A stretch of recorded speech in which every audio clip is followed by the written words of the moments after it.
All right, this is Ricky, And this is Brendan. and you're listening to A Gentleman's Disagreement. What I wouldn't give for the hope I used to find in a case of lion's head. Folks of different minds, because even though it did not share the pains we share, that American ideal, friends made over arguments in an early morning buzz. Need an early morning buzz. All right, Brendan, it is evening here on January the 4th, getting you 2 times in 2 days. What's new?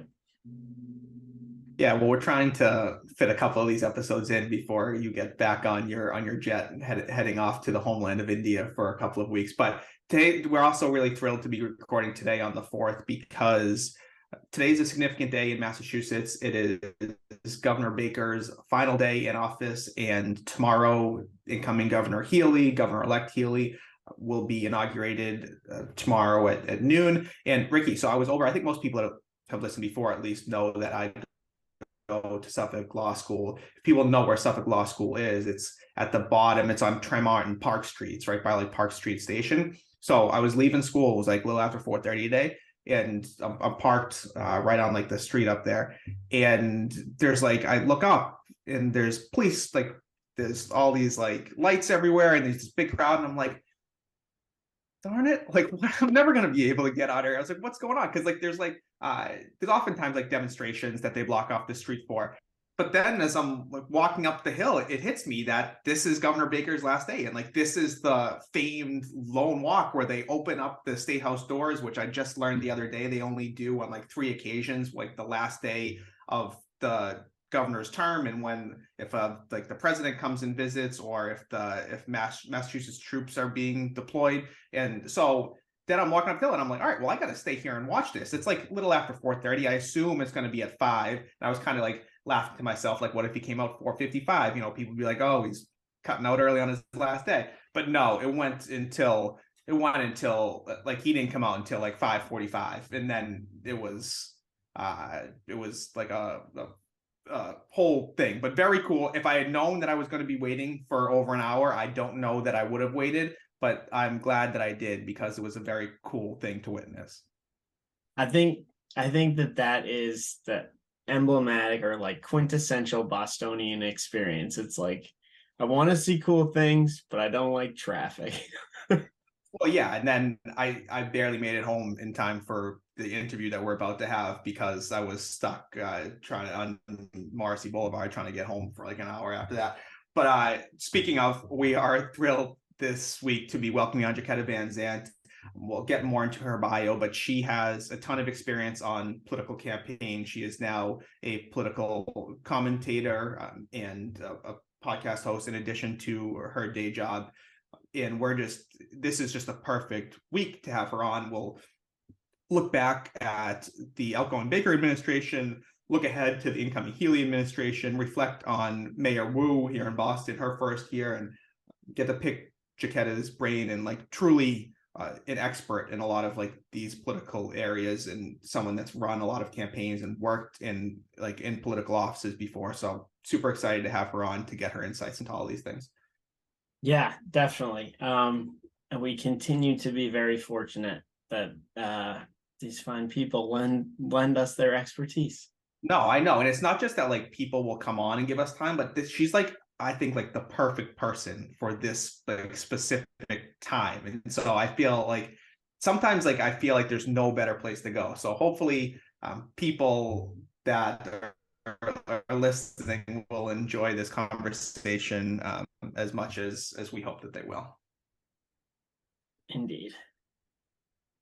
But there's always a but.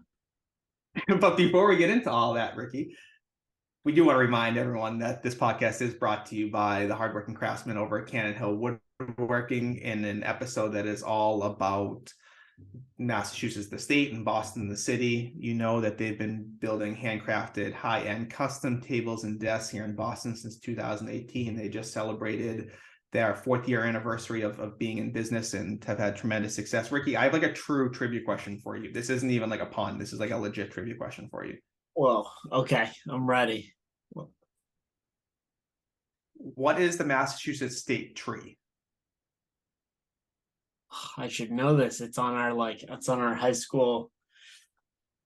I don't know, a spruce.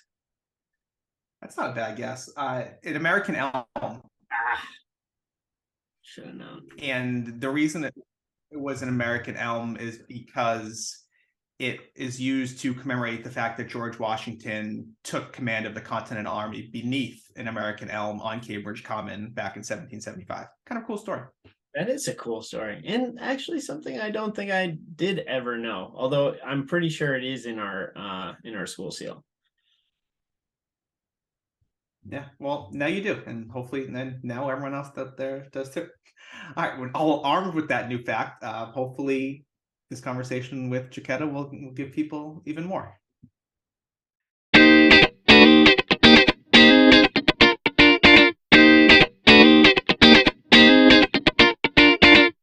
All right, we are now thrilled to welcome Jacquetta Van Zandt onto the program. Jacquetta was born and raised here in Boston. She graduated from Mount Ida College, which is now part of the UMass system, with a Bachelor of Science in Criminal Justice. She also honed a political skill set on Capitol Hill in Washington, D.C., as well as working various state and federal campaigns, which we're excited to hear more about. She was a huge force for the successful campaign of Framingham's first ever mayor, and the only person who was popularly elected, a woman of color, to that post. And then after the election of Dr. Yvonne Spicer, she went on to be a senior advisor to the mayor.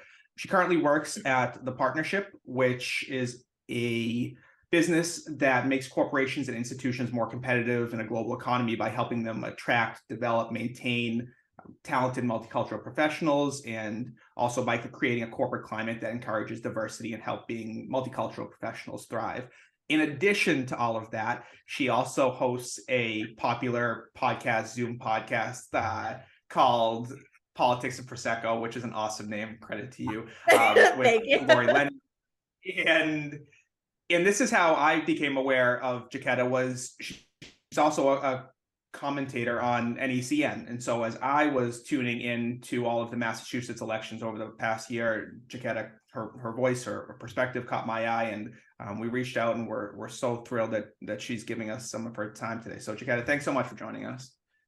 No, I'm thrilled to be here. You guys are amazing. And I love that more of us are coming into the space to, talk about politics, right? People oftentimes think that you need to have, either tons of political experience from the Hill, or you need to be a law professor or a constitutional kind of professor or instructor. And really you don't.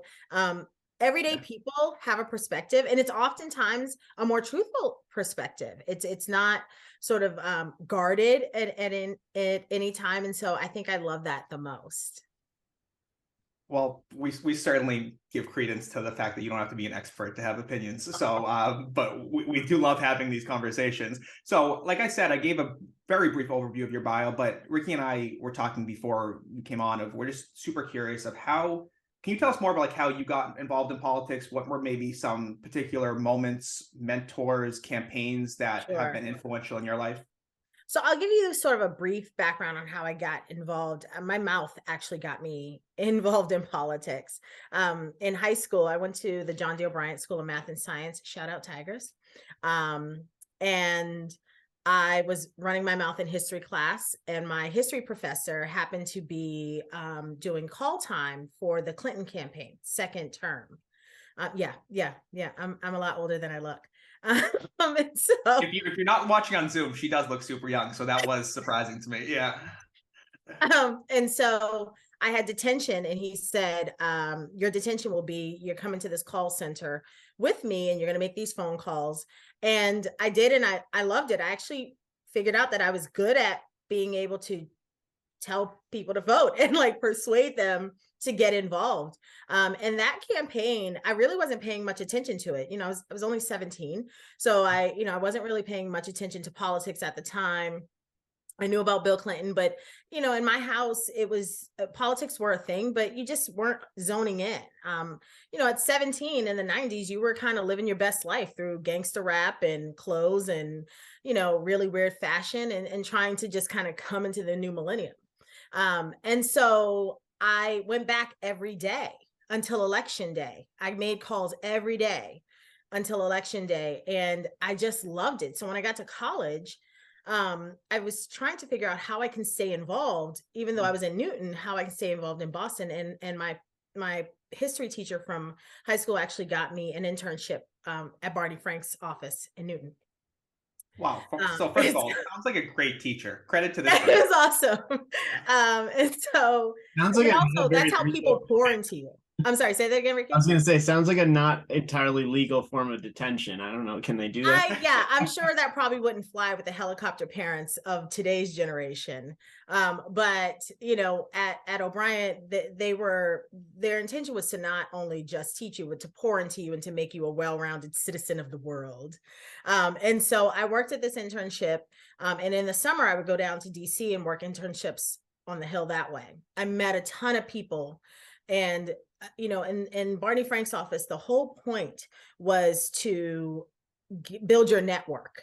And so from there, I met a kid named Joel Bridgman, who at the time I didn't know was working for David Axelrod.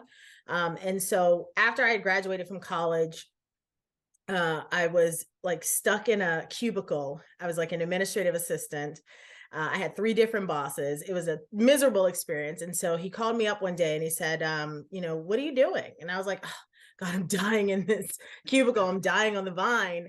And he's like, oh, well, we need people to come out to Iowa. Would you come out? This guy, Barack Obama's running. And I was like, oh, I don't think he's going to win, but like, dude, I was like, well, how much does it pay? And he's like, nothing. And I was like, Yeah. God, this guy's going to lose and I'm not getting paid for it. But I had nothing else going on. So I was like, I literally just took a leap of faith. I went out to Iowa. We won Iowa, as you know that. And from there, I got a job. That was yesterday, right? Wasn't like it was like I really hope so. I think it was the 15th anniversary was like yesterday. Was it yesterday? Oh my goodness. Yeah. I can't believe it. Yeah. So from there, I got a job in Ohio because I wanted to be in a battleground state. I knew that was the way you could learn. I didn't want to be in sort of like a Massachusetts or a New Hampshire where you knew it was going to be an easy vote. I wanted to go where it was going to be a fight. So I was in Ohio. From there to the White House, from the White House to Terry McAuliffe, from Terry McAuliffe to back home. So that's sort of like my history. I ran into a lot of really cool people who weren't looking to make history, but were instrumental, like Robbie Mook, on the Terry McAuliffe campaign, Joel Bridgman from Axelrod's office. There's so many people that I just luckily ran into when we were all just trying to be better citizens. We didn't know we were making history. We weren't looking to do that. So that's sort of how I kind of got into politics. Well, that's a pretty impressive story. For people who don't know, Terry McAuliffe was a former governor of Virginia and now is actually like a political commentator, just like right. Right. So it's kind of funny. But before that, he was a really good fundraiser for the DNC. So Terry had some years in the game. Yeah. I mean that's like an incredible like run through sort of, especially like the DNC, the Democratic machine. I'm curious what you think about sort of the recent changes to the nominating sort of the primary schedule. And like how you had to go there to Iowa with a candidate like Barack Obama, pre-Barack Obama, right? Right. So that must be, I mean, that must have been an incredible experience, obviously to win and obviously what happened after that. But then now what's going on? I'm curious what you think. What's interesting is the Iowa caucus then and now, right? Like what I had known about caucus time, caucus, space was what we do here in Massachusetts, which is very archaic. And it wasn't this, big persuasive machine. Here in Massachusetts, people have slates. You're calling your friends ahead of time to put the slate together. The slate's going to win. In Iowa, you actually have to go out and persuade these people to not only just caucus for your candidate, but they want to know why. They want to know why you're backing this guy. So I had to relearn what it was like to actually build out a caucus and to be able to persuade people. And unfortunately, Massachusetts still doesn't do that. They still have a very archaic way of doing things. And it's a detriment to bringing on new people into the democratic process. It's a detriment to retaining young voters, and to get them involved in the process. That being said, I think across the board, we need change, right? I don't know if caucuses will be a thing of the future. Progressive young voters now are more interested in interest-based campaigning, right? They want to know what special interest you are backing and that aligns with their values. And I think that that's the smart way to go. Whether it's energy, whether it's reproductive rights, whether it is veterans, I think that special interests will be the way that you will see how people start to vote for candidates. You sort of see it now with a lot of progressive candidates. They start picking in and zoning in on one in particular like issue, and they make an issue-based campaign into their big campaign. So, I think caucuses will become a thing of the past. So I don't know if the changes are going to do anything. I think they're going to become sort of dormant. All right. And so I want to now transition back to your time here in Massachusetts and talk a little bit more deeply about you getting involved with Dr. Yvonne Spicer in the Framingham campaign, because as I briefly mentioned, Framingham was transitioning from what was previously like a town manager system with right. And so what was that experience like, that transition of bringing almost all of the city services under like a mayor's office? So they had been, sort of doing this process for a while, and sort of going from a town to a city. They already had, Framingham was the biggest town that wasn't a city in Massachusetts. And they had already had sort of a very good machine that was working for them. They just were in a town format. They weren't getting what you would get as a city. They weren't getting the same kind of resources and benefits. And so, they voted to make this happen. I was not very involved during that process. I met Dr. Spicer when I worked for Treasurer Goldberg as her director of community engagement. Dr. Spicer was on one of our sort of advisory boards. And when I heard she was running, I was like, well, not where is Framingham, but what is Framingham doing? And I was like, okay, this lady has a scientific background. Nobody knows her. This could be like my opportunity to just rock it. So I literally cold called her and I said, I know that you've only seen me 3 times in your life, but I will come work for you for free if you let me work your strategy, if you let me build it out. And she did. It was actually, what many people don't know is a mayoral strategy I had written for Ayanna Pressley to run for mayor, if she ever ran. I had already did it. I didn't ask Ayanna's permission. I didn't say, hey, you want to run? I just literally sat down. I had never written a campaign strategy before. I knew all the parts, but I didn't know what I needed to do.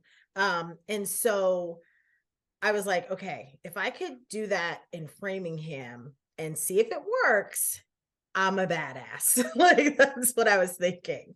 So she said, work for free? Sure. Come on. She had a whole team of people. I didn't know at the time, what you're supposed to charge consultants or anything like that. I was literally doing this to see if it could be done. I wasn't out to make history or anything, that's not how I go into campaigns. And so, we were out fundraised by a candidate who was already a state rep. He was born and raised in Framingham. The odds were against us, which are the kinds of campaigns I love because it makes me work harder. It makes me want to prove to people. It's also because I'm the youngest. I have 4 sisters above me. And so there's always a competitive spirit to be like, well, you said I can't do it, so now I got to do it. And not only do I have to do it, I have to destroy you in the process of making this happen because you said I couldn't do it. Right. And so we were out fundraised. We knew that we had to get to a win number, but Dr. Spicer had to be introduced as a campaigner and a new candidate. No one knew who she was. She had been on town council, but so were 400 other people. So, there was really no way. And the strategy that we put in place, I say we because it was a team of us, was really to introduce her to voters who don't likely come out. Right? Like that was going to be our base. We knew that he solidly had, the hard line voters that were the super voters that were going to come out, the people who were very involved, the little committees and the cliques. And so those weren't our people. Our people were like not likely voters who were going to be inspired by this woman who was running. It helped also that she was a person of color because people want to feel inspired, like they're giving someone else a leg up. And so we rocked it. And, it was a tough transition because many of the old guard in Framingham just were going to be against her from day one. And that includes, one of the bloggers of that area who just was, hardlining us all the time. She wrote one time that I was walking around City Hall with Calvin Klein dresses and Ralph Lauren shoes. And I was like, yeah, from the clearance rack, but why is that important? Right? Like we're here to do real things. Like we wanted to bring about awareness around education. We wanted to talk about like how we can sort of unify the community and really make Framingham a voice at the table up at the State House, because that really wasn't, what was happening. And, she did her very best. And I think she was a great mayor. Unfortunately, she didn't win re-election. And I think a lot of that is because some of the forces in Framingham just were going to be against her no matter what. It didn't matter that she was spectacular and she was well-educated and she had lived in Framingham for 21 years and she was a homeowner and a business owner in Framingham. Everything on paper of what they said they wanted in a mayor, she was. There were some other things working against her, like her color, like her gender, and people didn't want to have that conversation. So I think two things you said I want to touch on. First, super inspiring for anybody that like wants to get into politics and just like cold calling someone and being like willing to work for free. And like the same thing when you went to Iowa, like just being willing to go. Like there's something like you and I were talking of, like anybody can do that. Like if you're passionate about something, go do it. And I think that's really cool. And I don't have a trust fund, by the way. I was just happy to be broke. Apparently. Yeah, but it's so far so good. You're doing okay for yourself. I'm doing fine. But then the second thing you said is one of your goals was to unify Framingham. And I actually outsourced this question. A mutual friend of Ricky and I's, Brendan Ward, grew up in Framingham. He now moves back there. He and his wife bought a home and he serves on the school committee there. And so I was like, we're bringing on Jacquetta Van Zandt, like used to be a senior advisor, Dr. Spicer, like any questions for her? And he was like, I'd be super interested to hear. Framingham's a large and diverse city. And he was like, not just diverse, like racially and ethnically, but also in like there are some really kind of more urban areas, but there's also like farmlands out there. And it kind of made me think it's like Massachusetts as a whole, almost like a small version of Massachusetts as a whole, where you have like Boston, Worcester, Springfield, Lowell, but you also have like a lot of space in other parts of the state. So he was like, I would just be curious to hear, especially now that you said that one of your goals was to unify such a diverse city, like what were some of the things that you went about doing to try to accomplish that goal? So Framingham actually has a lot of open spaces that the residents weren't using. And so part of that, and this was pre-pandemic, right? So we didn't have the challenge of having a pandemic at this time. Part of that was making sure that the south side of Framingham felt like they could come into those spaces and be comfortable. And so the mayor would propose like these sort of small coffee gatherings or unity days in Framingham that would encourage the south side to come into the north side of Framingham and vice versa.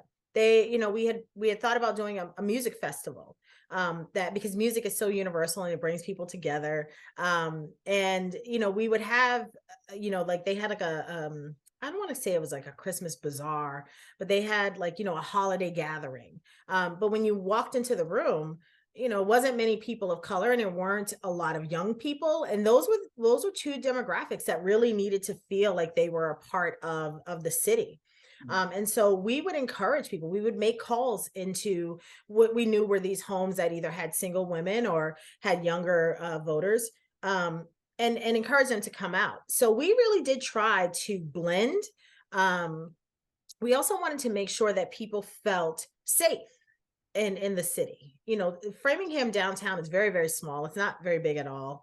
And it's almost like a circle. So we encouraged more business owners of color to come into the city, to own in the city, do vendors. We did a Flag Day parade where we were asking vendors outside of Framingham to come in with their different ethnic foods.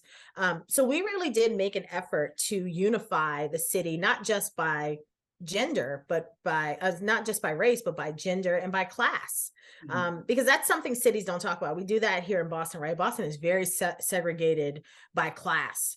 And as much as every mayor has tried, they have failed at that. So that was one of the things that my biggest passion in working with her, and my job was really to build out those relationships, and we did, but the sustainability of them, you needed to be there for 2 terms in order to make it happen.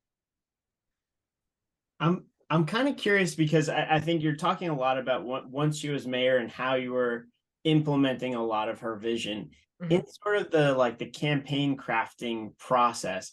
How much of it is like, we're going to sell the dream and figure out how to deliver on it later? Or how much of it is really like, these are the specific things that we want to do? I always think that that's an interest. I mean, when sort of everyday conversations about candidates happen, oftentimes it is like the issues that they stand for, not necessarily the problems or how they're going to solve kind of the problems that they identify.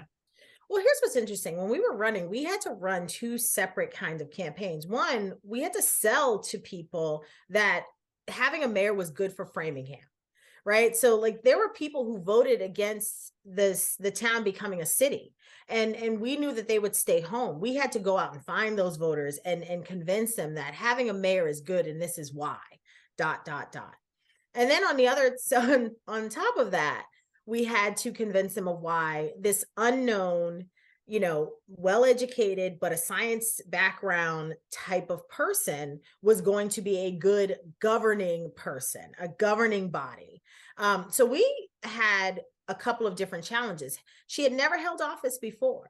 So getting the messaging around why this is good for Framingham, why she is good for Framingham, that was a big part of it. But once she found her groove and we put together a platform that talked about those open spaces, unifying, talked about the schools, talked about bringing businesses to Framingham, many, many people did get involved and got on board, because those are the things that everybody wants. They want to walk on safe streets, drink clean water, have a good governing system where their kids can go to schools and feel safe and feel like they're getting their education, and attracting teachers who want to come to Framingham and teach those kids. So she, coming from an educational background, could talk about those things, and we just honed the message so that we made it sound political, which is kind of what I do now. Like I consider myself a spin doctor. I'm proud to say that. I don't care. But that's really what a lot of politics is. It's spin. It's telling people, yes, what they want to hear, but it's actually making them feel like they're a part of that process. Like, this is why you should get involved, because you have a stake in this too. And yes, I liken politics to dating. No one is themselves when they first show up at the date. You are a representation of who you are or who you want to be. It's not until 6 months later do you realize, you're like, oh my God, I'm dating a broken bird. Like, what is happening here? Like, this is not what I signed up for. Or I'm dating the greatest person in the world. I found my people. I found my person. So, that's a lot with politics. You have to start off with this idea of who you are. And then when you do show up, can you deliver? And a lot of times when you have good candidates, they can deliver. But a lot of that still has to depend on the people around you and the people in the government. And the city council was, quite hostile. They were very hostile towards her. So, and for me, look, I didn't live in Framingham. And so these people had absolutely nothing to do with my career trajectory. They didn't know where I came from. So they couldn't touch me. So I was unbothered by so many of them. But because of who she was and what she represented, I had to play a role. Sure. And so one of the reasons that we wanted to have you on this week, Jacquetta, we're recording this on January 4th, was that this is the week of the changing of the guard here in Massachusetts. So just a couple of hours ago, Governor Baker and Lieutenant Governor Polito walked down the front stairs of the State House for their lone walk for the last time that they're leaving the State House and as governor and lieutenant governor. And tomorrow at noon, I believe, the incoming governor, Maura Healey, and incoming Lieutenant Governor Kim Driscoll will take their inaugural oaths. So I first want to start by looking back at the Baker-Polito administration. Obviously, they're wrapping up 2 terms. Governor Baker was consistently rated as one of the most popular governors in the United States throughout his time. Even leaving office now, he's close to 75%. I think it was 73% I saw the other day, still approval rating. So looking back on the past 8 years, and there's so many places you can go and take it wherever you want. I guess, like, why do you think you managed to remain so popular? And let's start with some of the best things you think that the Baker administration accomplished over the last 8 years. I actually like Charlie Baker. I like him as a person, right? And that's I don't find that a lot in this field. A lot of people, I'm into politics and I like politics a lot. I actually don't like political people because a lot of it is a facade of who they think they are. But Charlie Baker genuinely is a nice guy. He just genuinely is a nice guy. I don't necessarily align with all his Republican values, but I certainly think that he gave this Commonwealth the best of who he was. It was his opportunity to shine, and he really did. I think, why he was so popular is because he seemed to not be tethered to his party. He spoke out when it was necessary, and that included issues of social justice. As we saw with Judge George Floyd, his speech after that was, to me, probably one of his best speeches, where he didn't necessarily tie it to just being race related, but just about the anger and hurt of the communities of color over decades and centuries. He didn't have to do that. In a time where most of his Republican colleagues are overlooking that or making excuses for it, he did not. And he was steadfast in that. The same thing with the reproductive rights. When reproductive rights was overturned, Charlie Baker took no time in coming out and saying, we will not change that here in Massachusetts. Massachusetts women will feel safe to go and make choices in their decision with their own bodies. And if whatever they choose, we will honor that. No other Republican governor at the time had done that. And I don't think it's just about him being in a very liberal state. I really believe that this man has a wife and he has daughters, and he took that into consideration. I thought that was super smart. I think that he has oftentimes criticized not only his own party, but our senators here, and rightfully so. He has held other people accountable when it comes to this state. I think that he understands that you don't run this state like a business, you run this state like a family. And I think that he did that very well.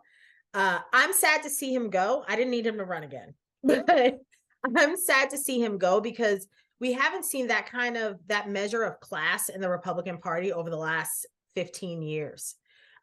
Even going before that with the Tea Party, that was sort of the awakening that we saw. What January 6th was just the culmination. And so for me, I really think that Charlie Baker took the time to understand that he was governing everybody, not just a Republican base. And I thought that was a classy move. I'm sure he's going to go on and make $1 gazillion working for the NCAA. I'd love to see how he's going to handle this little situation with the new brand building for college basketball. But I don't know. I'm sure he will weather that just the way he weathered the storm here. Well, that's high praise indeed. I think Ricky and I have talked before where we remark on his popularity and we think that he just genuinely seems, and you spoke to that, of like a good person who genuinely cares about people. I do think it's interesting where as he's wrapping up 8 years, and I do think he's done a very good job of trying to like pinpoint like what in particular has he done that I really like, and it was more I think everything you said of just like the feeling he gave your head and symbol for the state in a lot of ways. But so kind of with that transition, he left some challenges for the incoming Healey administration. But before we get into those challenges, I'd be curious of your take on Maura Healey in particular. Obviously, she just went through a year and a half of campaigning, and she was wrapping up 8 years as the Attorney General. But they were not competitive campaigns, and I don't know how much she seems. And I was trying to think. I was like, she ran very much in a Charlie Baker mode, and I was like, as I was considering her, I was like, I view her similar to Charlie Baker. She seems very likable, very capable, very intelligent. I'm not totally sure what she stands for or like what she got elected for. So I'm curious, like your take on all of that. Yeah. I'm so glad you asked me this question. So let me have a disclaimer in the beginning. Maura Healey is a nice chick, right? She is fun. She is funny. She really has a very good sense of humor, and she has a dry sense of humor, which I adore because I like shade. So I think she is extremely funny and shady at the same time. And you kind of want to hang out and, kick back and, have a beer and throw a few baskets with her. I can't play basketball, so I'd probably just drink beer. But for me, I thought that this was the most boring election season that we have seen in a long time. And it's because these women did not run competitive races. They had no opponents. And that led to a lot of voter apathy, like people weren't inspired to come out and vote. People were not, they don't know where a lot of folks stand. No one knows what her intentions were. I think that, Maura felt like, okay, I'm going to run, and I know I'm running, and I know I'm going to be governor one day. I just think it kind of came sooner than she thought. So I think that trickled down into how the campaign that she ran. I'm sure she didn't have to fundraise or spend a lot of money. I mean, it was just like basically the Commonwealth handed her. She's going to have to campaign, in my opinion, in these next 4 years. People are going to hold her accountable for what they didn't see on the campaign trail. And even they're looking at her right now through a microscope with who she's appointing to these different positions. And some people, there's some likability there. Some other folks, there's some questionable choices. But yeah, I was bored. I was bored the night of the election. I mean, I said on TV, and it got me in a little bit of trouble that I thought her speech was boring. And it was. Yep. Sorry, it was boring. It was boring because it was like I had heard this speech before. There was nothing aspirational about it. There was nothing inspirational about it. And I know Maura can do better because she is inspirational and she is aspirational. But none of that came through. And it just, I was like, I literally paid my Capital One bill like during the speech. But so in that sense, do you think we're just in for another 4 years, potentially even another 8 years of like a Baker administration that comes across as likable and competent, but doesn't address some of the systemic issues that we continue to have here in Massachusetts? I think being governor of Massachusetts is a very safe bet, right? Like we don't do anything that is outside of the box. We don't color outside of the lines or anything else like that. And unless, gone are the days where we're voting for gay marriage. Gone are the days we're voting for healthcare. So like, there aren't really big issues that we need to discuss or have a governor who's going to be a lead on a lot of this. So I think it's going to be a very slow 4 years, unless, if Maura gets lucky, somebody really important drops dead in our state. I really don't think it's going to be anything more than like, cutting ribbons and making some speeches. Would you like to see her be more ambitious? Yes. I would love for her to have an all-girl band. And like, what are some of the things? What I would have wanted was that Maura would put every secretary would be a woman, like, and they'd run the gamut. It'd be all different walks of life, and have just an all-female band of just, women running government, running agencies. I would have loved that. It would have been so forward thinking, because we talk a lot, and especially women elected talk a lot about, women being empowered, but yet they put men in positions of power, and it kills me. It's like nails on a chalkboard to me. I would have loved to have seen that. I would have loved for her to come out and say, in Massachusetts, we are going to be leading the charge on whatever it is. I'd love to see her thoughts on the North-South rail, which we heard nothing about. And I know that that's been something that even goes back to Deval Patrick, that nobody has been able to do, and no one actually wants to talk about. So, the state runs the T. The T is a mess. She didn't talk much about that. Michelle Wu talks about it, but she has absolutely no power to do anything. So, it's just kind of like, what am I? I'm the governor of my own house here in Roxbury. That's how I think about it. I'm governing things. I'm running things from here.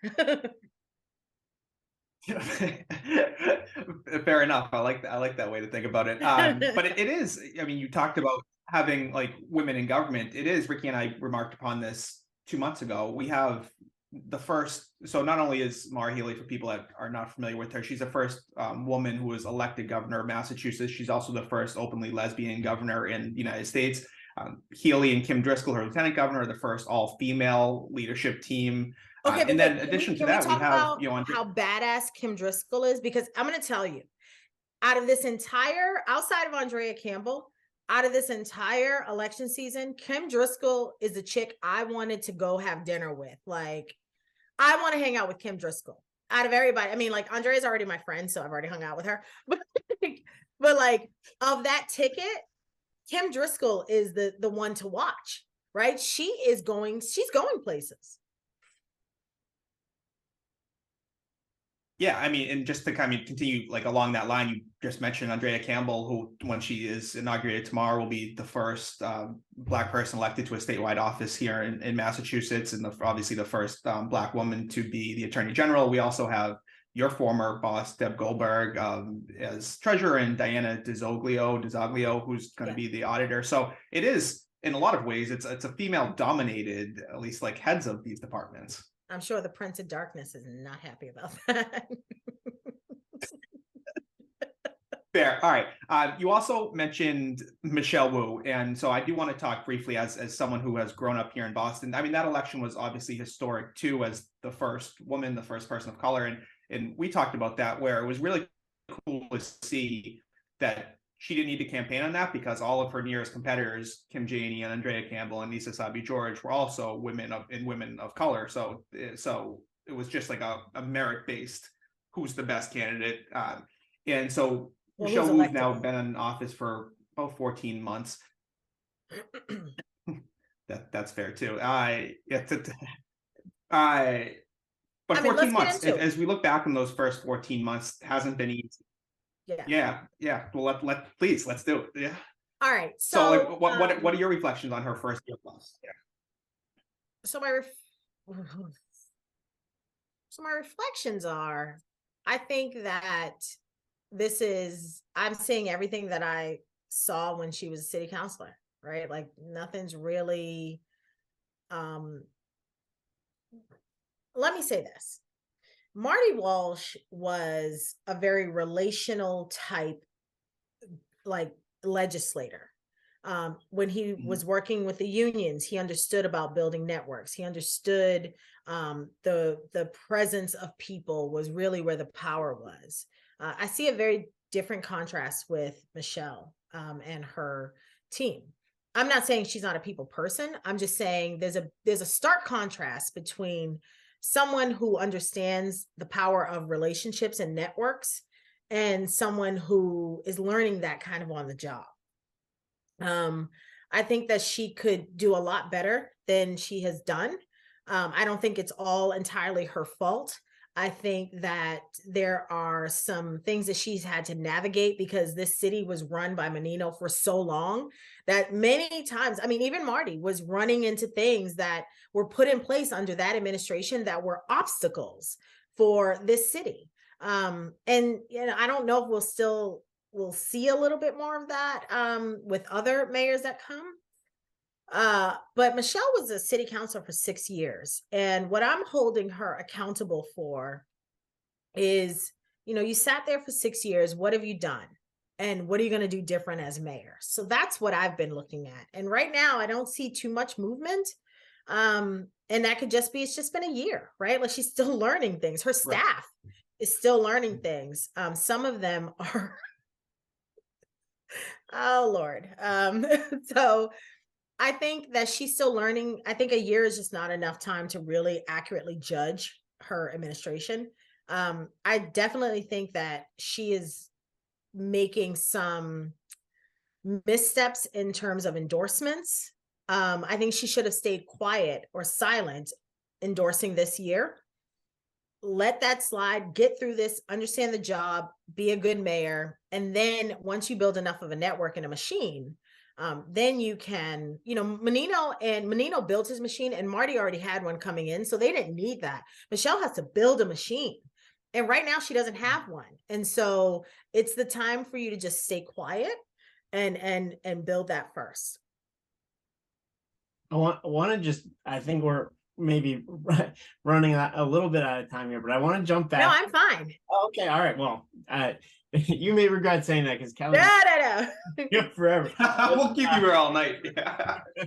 But I want to just jump back to when Brendan said the best candidate, and you were like, well, the most electable. I'm curious just kind of how you think about those two things in, I guess we'll say, in juxtaposition to each other. Like the best candidate is not always electable, and maybe vice versa, and how you think about those two things, and how that either is that a reflection on our system, like the way we do primaries, and if you could envision some type of changes to get more of like the best candidates always coming to the fore, with the cream rising to the crop, what would you think about? So here's the thing, right? Like voters vote on relatability, not personality. And so a lot of times what you see, and we saw this in 2016 with Trump and Clinton.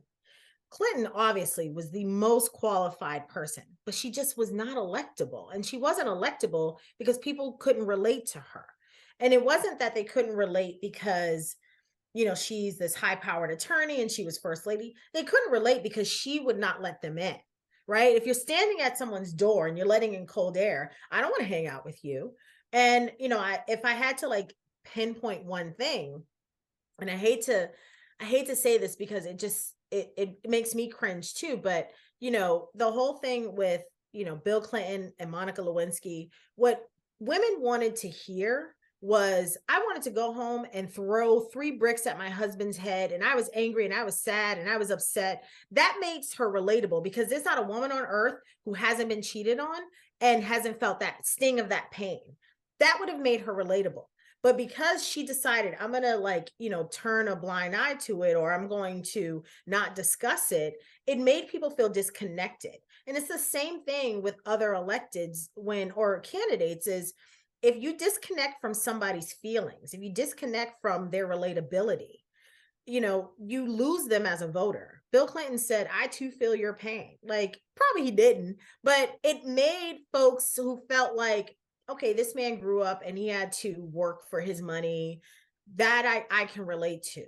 Same thing with Barack Obama. Oh, okay, you didn't get into an Ivy League at first, neither did I, but I worked my way up to an Ivy. Everyone has something that they connect to, and this is something that is just, you learn as you have siblings, or you have that one sibling that is your best sibling, and then you have another sibling that you don't necessarily connect with. And I feel like a lot of times, especially in that mayoral race, people felt like they couldn't connect to Anissa because they weren't sure where she stood all the time. Are you for one thing or are you against it? And it was never a solid answer. She presented very mayoral. And having known Anissa, she's a very smart woman. Kim should not have run, period. And Andrea, the problem there was too many people jumped in the race. Shout out to her and Michelle for running against an incumbent, right? So they had the courage to do that, while everybody else didn't have that courage. And then Marty leaves and everyone's like, I'm ready to get in a boxing ring. Like everybody was all of a sudden, you know, Apollo Creed. Everybody was just in it. And it was weird because it was like you knew some of these people absolutely weren't qualified to run.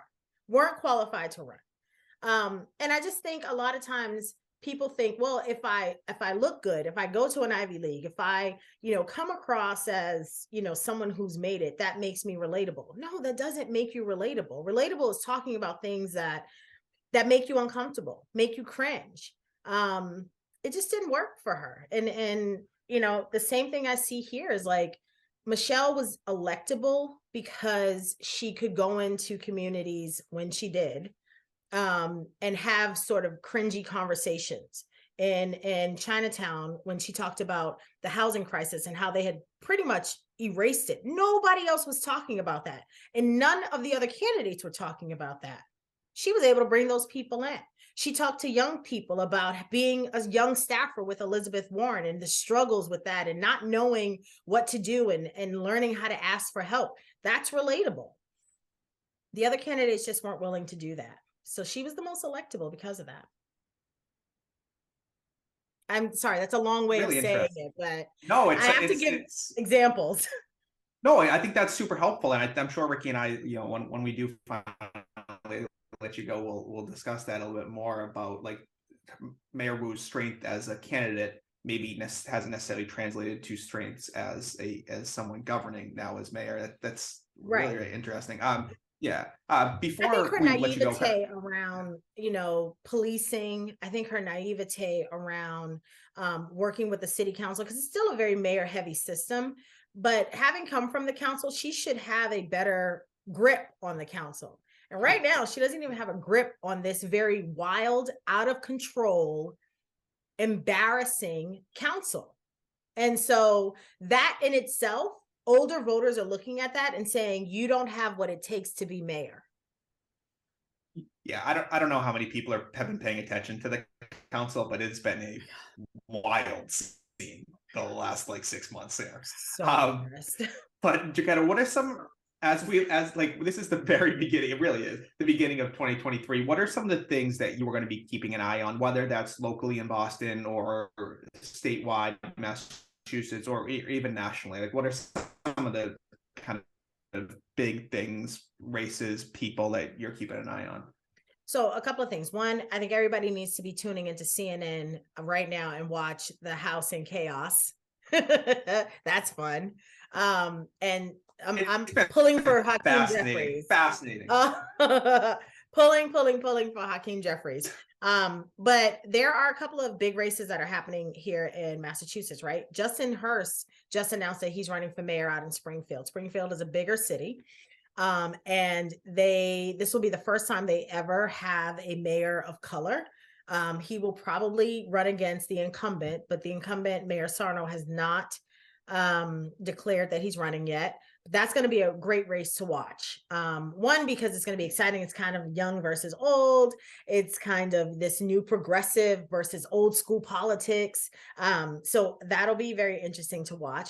I think the other races or the other people that you should be keeping an eye on is Lydia Edwards, who is a new state senator, and she's over the East Boston. I think she has District 1.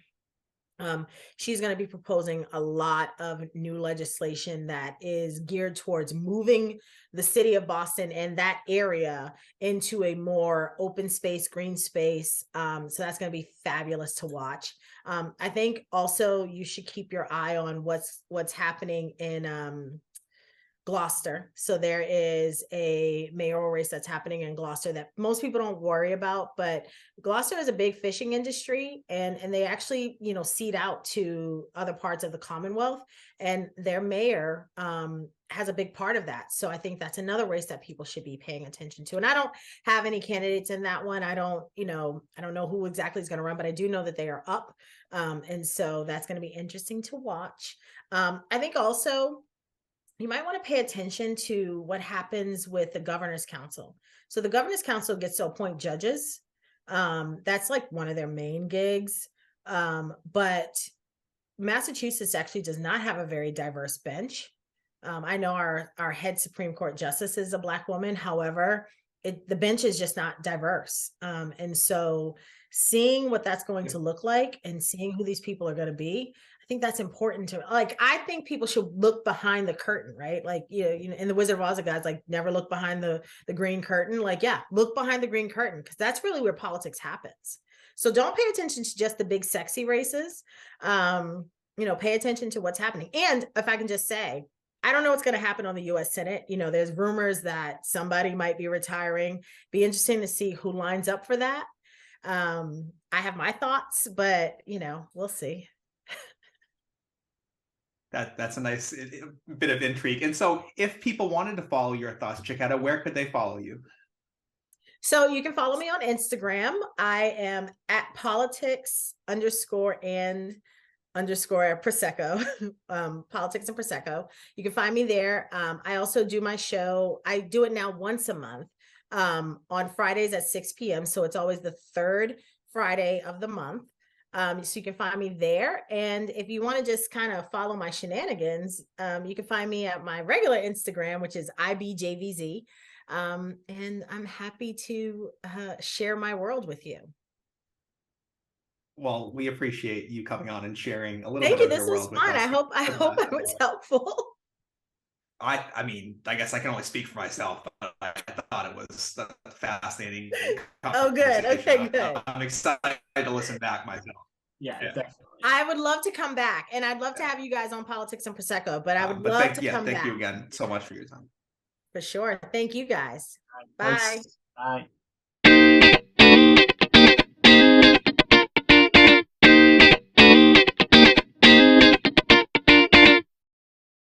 So I wasn't just saying that to Jacquetta while she was on. That was, I thought, a really interesting conversation. I was totally engaged in what she was saying the whole time. It's funny that, I don't know if we didn't really get into this, but I'd be curious if she would ever consider herself being a candidate. In some ways, I feel like I could see that she really likes the strategy and the machinery and being the spin doctor in some ways, but I could also see her being a pretty effective candidate. But what were some of the things that you found most interesting, most intriguing from Jacquetta's conversation? Yeah, I mean, it was definitely a very interesting conversation. She I mean, the wealth of her experience, I mean, like you always say, we're so lucky to get the guests that we get. I was thinking a bit about Rand and how much experience he had in political organizing. I mean, in union organizing, labor organizing, and now with Jacquetta, and you going back to like phone banking for Clinton all the way through hitting the ground and pound in Iowa, and all the other experiences that she's had to a winning mayoral campaign. Like those are. I mean, I'm a firm believer that like experience at all those different levels is so important to just getting that well-rounded understanding of how things work. And it was just very cool to really hear how things work. And also interesting that like the thing that she really honed in on is the relatability of a candidate as like one of the biggest factors of like who can win and who can't, which is something that like I always feel like, but in some ways I almost feel like I try to ignore as a determining factor in American politics. But I guess it's obvious, and from someone who actually who knows how these things works, I feel like now I have to consider that more in terms of evaluating candidates and their the ability ability for them to win races, I guess. Right. And that might not be why you vote for someone, and maybe not even why she votes for someone, but to be fair, you, Jacquetta, me, we're people that are like at the very kind of top, not intellectually, but people that care about this stuff and are invested in it and want to know more. But like, what are your ideas? What are you going to do to solve them? Kind of like you asked. But it's like that classic trope that we had growing up of like, who would you rather have a beer with, George Bush or Al Gore? Well, George Bush. 8 years later. I will say two things that I thought were most interesting. One, when she was talking about the governorship here in Massachusetts, and Baker was boring, and I think that's why a lot of people liked him. And I wonder if Healey's going to be boring, and a lot of people are going to like her. Like I was trying to get at this. It feels like almost like this weird. You never see this, but a continuation of the administration. You usually see that with like Karen Polito, the lieutenant governor, had run and was like, all right, I just want to keep things moving the way they are. It almost felt like Healey, that's how she ran. But Jacquetta pointed out, when we grew up, Ricky, like there was like gay marriage was the hot button issue for so many years. And then she, as she said, it was healthcare, like universal healthcare in Massachusetts for so many years. And then even like marijuana was a big thing for a long time. But it's like we kind of like checked all of those things. And I'm not totally sure what the big divisive issue is on the horizon. So it's a really interesting point about how safe being a governor is, because you don't have to take a lot of risks. Yeah, and it's almost as if you take a risk and you fail, and it's way worse than actually just being like not taking. So there's no incentive.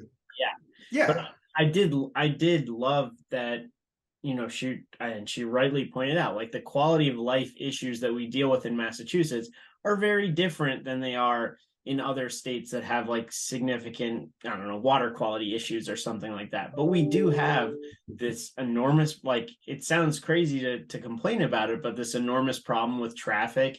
We have an MBTA system, which I love, that doesn't really function.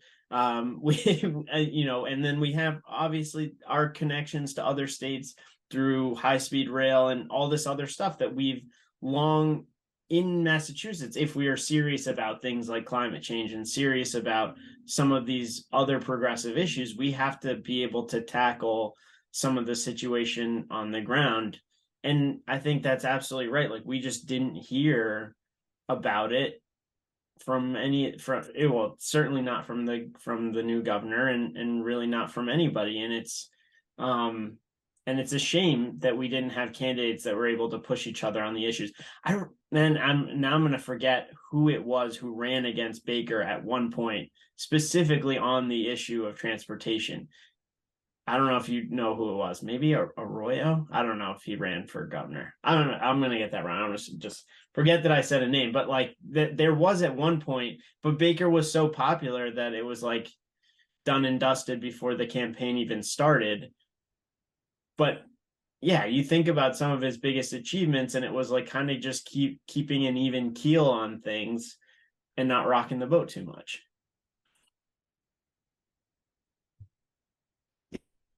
Yeah, Jacquetta was the name that you were looking for. Well, never. Probably the last time I say that name, anyways. And she was like, I wish that we would have heard like a little more ambition out of the leadership. And I wish we got into this a little bit. But the reason that we didn't, we talked about this, was that the campaigns weren't competitive. And why weren't they competitive? Well, everyone kind of, in the Democratic side at least, just ceded the lane to Healey. But then we don't have a competitive Republican Party here in Massachusetts. So even the general wasn't competitive, which I'd be curious. Obviously, she is a proud and true blue progressive, but I would be curious if she, as many people do, like feel the benefit of having like a legitimate opposition party in the state. That's the kind of like the iron sharpens iron type situation, which we certainly don't have anymore. All right. The last thing I will say that I found really interesting was her analysis of Mayor Wu as a very effective campaigner, of someone that was able to go out and connect with people, but that hasn't skills to her leadership.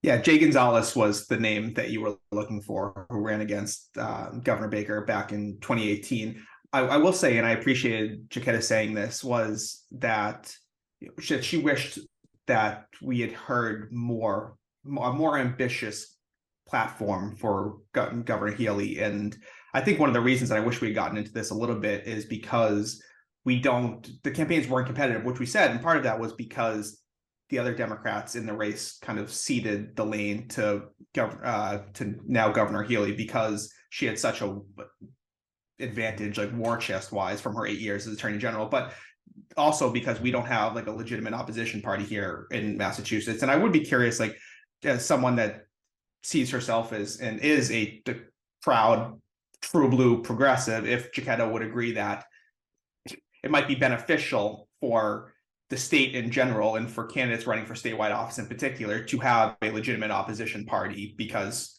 the old adage like iron sharpens iron, but Healey was never had to be sharp.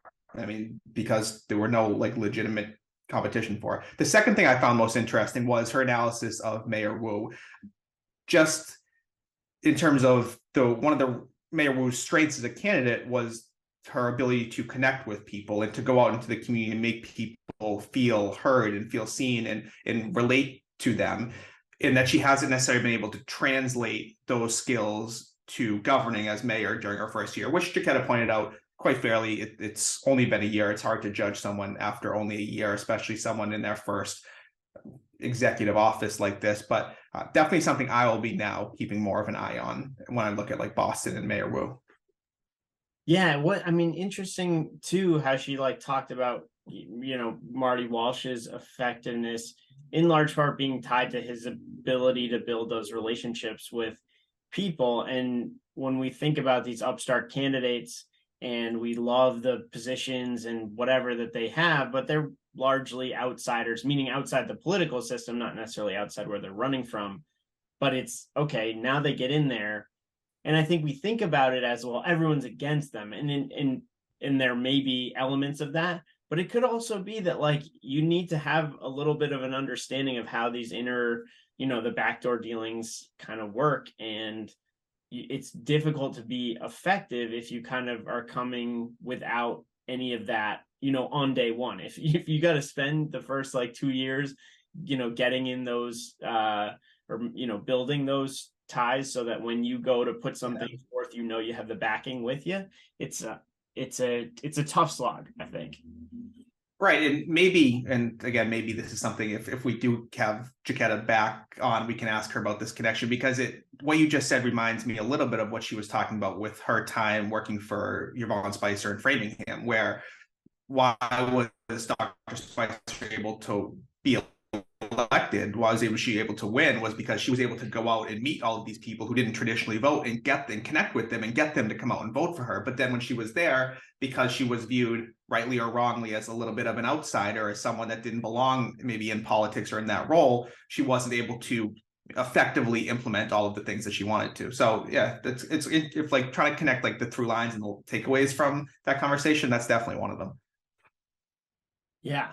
And interesting and maybe her final comment that I'll part with, which I think is very true. But again, I think as like, even we as people who feel very in tune with what's going on often are not abreast of like all of these inner workings that like there are, peeking behind the curtain is so much, is just as important as anything that kind of the people who get the headlines and the FaceTime are doing in terms of how it impacts your daily life.